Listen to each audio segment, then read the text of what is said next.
E aí pessoal, tudo certo? Eu sou o Tom César e trago para vocês mais uma edição do Box Nerd. Hoje, sextou, como sempre, a gente traz aqui alguma coisa especial para vocês.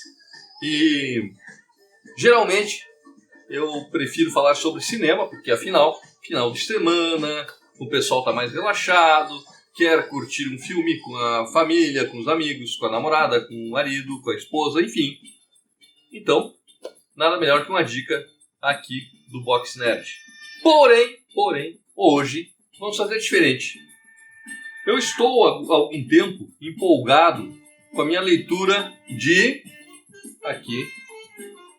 narrativas gráficas do mestre grandioso, a lenda Will Eisner. E eu estou realmente empolgado, tá? E eu digo para vocês, por que eu estou empolgado? Porque você acaba descobrindo e redescobrindo, lendo não só esse livro, como outros tantos do Eisner, que existem muitas obras que você leu e que têm influência deste grande gênio dos quadrinhos. E um exemplo é o que eu vou trazer hoje. Então não vou falar de cinema, vou falar de quadrinhos, tá? E vou trazer para vocês hoje esta obra, tá? Que é um cara que, do meu ponto de vista, foi muito influenciado por Will Eisner, que é Demolidor, do Frank Miller. Esta obra, 3 volumes, que a Panini acertadamente trouxe, resgatou, porque antes ela havia saído nos formatinhos da Abril, em sua maioria nas Superaventuras Marvel, e agora com essa obra completa, você pode ver a grandiosidade que o Miller deu, a elevação de patamar que ele trouxe ao Demolidor. É incrível, gente. E vou pegar um a um aqui para falar para vocês, porque tem ali, por exemplo, essa número 1, né? É o início de tudo, tá? O Miller somente desenhando. E ali temos argumento, o roteiro do Bill Mantlo, temos Roger Mackenzie, temos David Michelin, temos o Frank Miller também. Tudo isso nesse primeiro número, né? E a arte final também ainda não estava a cargo do Klaus Jansson. Era o Frank Springer, que iniciou fazendo, e o Joseph Rubinstein. Logo em seguida, daí Klaus Jansson assume a parceria com Miller. Temos ainda também, durante todas essas 3 edições, temos Terry Austin, né, fazendo a arte final, e temos o Michael Barr fazendo o roteiro. Mas vamos por partes, tá? Primeiramente, falando da arte de Miller e da influência, por que eu trouxe o assunto? Da influência que Miller sofre do mestre Will Eisner. Isso é evidente. Vou mostrar aqui rapidamente. Deixa eu tirar esse plástico que fica aqui. Tem sempre esse plástico aqui. Eu, para ler, para fazer a leitura, eu acabo tirando porque ele fica toda hora escorregando, né? Mas assim, a gente consegue ver logo no início que o Miller veio para fazer algo diferente, tá? Principalmente no tocante a esse tipo de enquadramento. O enquadramento, aqui você pode ver embaixo, a diagramação feita pelo Miller e a forma de fazer os cenários, os efeitos de luz e sombra. Mas claro que neste primeiro volume você não vai encontrar ainda o Miller puro, tá? A não ser aqui no final, que eu vou até pegar uma sequência aqui do Miller no final, tá? Aqui essa sequência com o Rei do Crime, essa luta com o Rei do Crime, tá, gente? Aqui uma sequência que ele gosta muito de fazer, eu gosto muito disso aí. E daí você vai dizer, mas não tem nada a ver com o Eisner. O Eisner fazia desse jeito, fazia assim, fazia daquele outro jeito. Não, calma lá. Os efeitos, a luz e sombra, o jogo de luz e sombras que ele faz, a visão cinematográfica que ele traz, a visão do cenário, aquele cenário sujo, conturbado, aquele cenário que dá a impressão e te remete aos anos 70. Eisner fazia isso com maestria nos seus cenários. E Miller também conseguiu trazer este toque para o Demolidor. Neste primeiro volume dessa saga incrível, dessa coleção incrível, como eu já falei para vocês, dos autores, né, Bill Mantle, Roger Mackenzie, também o David Michelin e o Frank Miller, nós temos um leque de heróis, de personagens desfilando por ali. E daí a gente vai poder ver bem nitidamente a mudança, a troca de Miller para os outros, a diferença de Frank Miller para o restante. Porque ela começa com o Demolidor se encontrando com o Homem-Aranha. Logo depois, o Demolidor encontra com a Viúva Negra. Depois de encontrar a Viúva Negra, o Demolidor se encontra com o Dr. Octopus, com o Hulk. E então Miller assume e faz seus personagens principais ou coadjuvantes do Demolidor, contracenando com ele, Elektra, Mercenário e, claro, o Rei do Crime. Isto nesse primeiro volume. Tanto que já temos um embate ali do Demolidor com o Rei do Crime. Logo de cara que o Miller assume. Quando ele assume os argumentos, claro. E aí já com o seu parceiro fiel escudeiro Klaus Jansson. No segundo volume, esse aqui, aí nós já temos um Miller mais solto.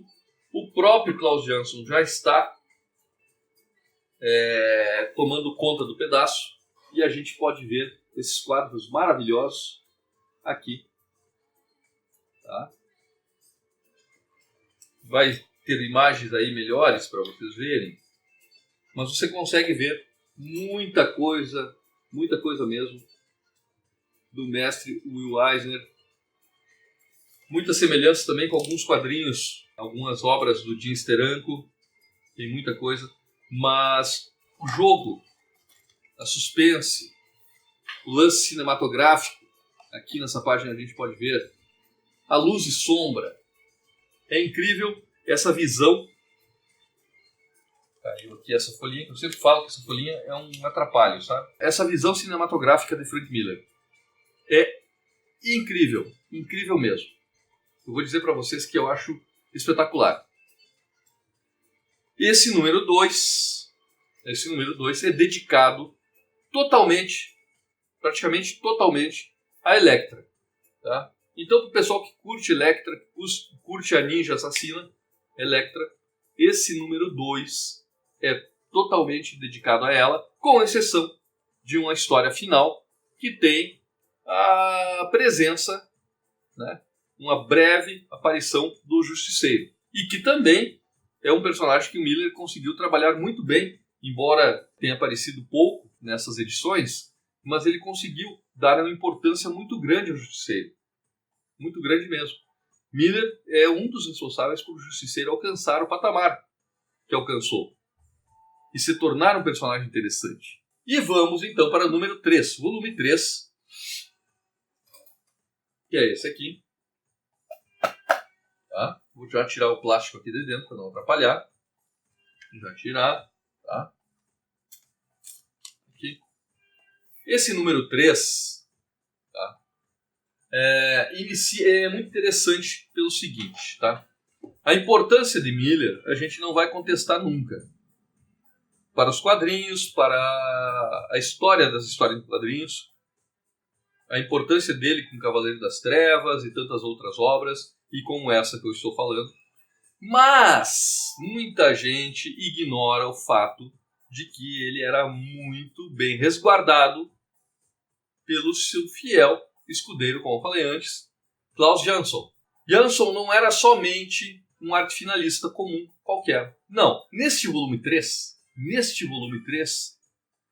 o Klaus Jansson faz não só a arte final, porque eram esboços do Frank Miller, tá? Esboços do Frank Miller. O Klaus Jansson faz também a arte final e também as cores. Do número 183 até o número 190 da edição americana, que vai nessa edição, né? Iniciando com a história de crianças e indo até a ressurreição. Então, esse arco de histórias do 183 americano ao 190 e que saiu neste número 3, tá? Dessa coleção, praticamente todo esse número 3 é Klaus Jansson puro, exceção, claro, do roteiro. Mas certamente, uma coisa que eu sempre falo aqui, e sempre falo para os meus amigos, pessoal que pergunta sobre desenho, quando um roteirista entrega para o artista o seu roteiro e pede para que ele coloque no papel, a visão do desenhista está ali. E quando um roteirista roteiriza e esboça, mesmo assim, o arte finalista também tem uma parcela. Muitas vezes, a mão do arte finalista ela é presente demais e você sente ela, que é o caso do Klaus Jansson. Tu sente a arte final dele, tu sabe que é ele. Ele tem uma qualidade diferente de tantos outros arte finalistas. Tu percebe que é Klaus Jansson. Isso não é só com Miller, com tantos outros desenhistas que ele fez a arte final. E neste caso, então, é muito Klaus Jansson esse número 3. Exceção da história, a história do Roleta Russa. Roleta Russa, que é uma história que eu gosto demais. Eu gostava lá quando saiu em Super Aventuras Marvel.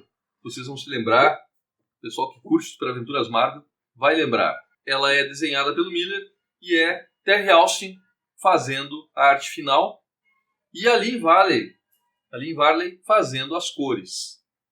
E pode ser que naquela época, da Editora Abril, dos formatinhos, a gente não tenha percebido essa diferença, logicamente.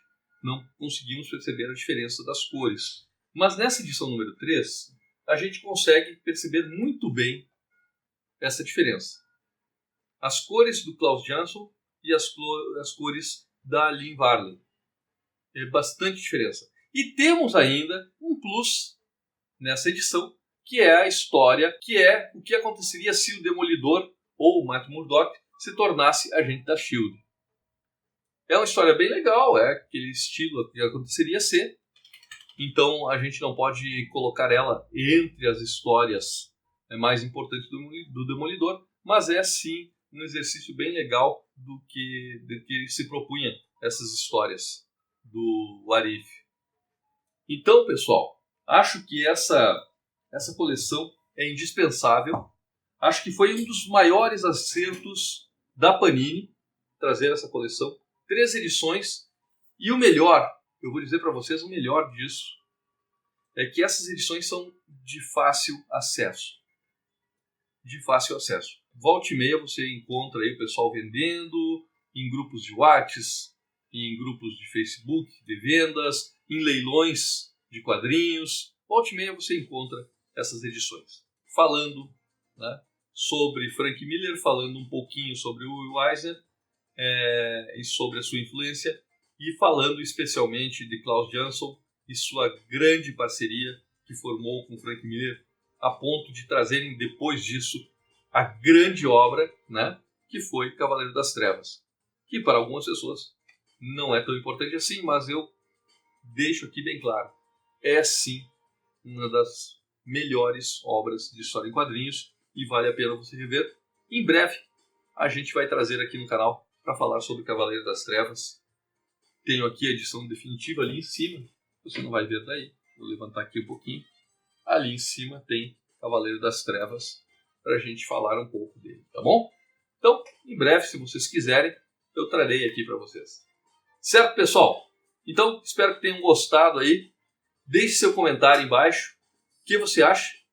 É pertinente? É certo comparar dizer que Frank Miller teve influência de Will Eisner?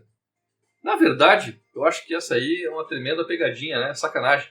Porque qualquer artista que veio depois de Eisner teve influência dele. Certo? E vamos nessa. Valeu, forte abraço, até!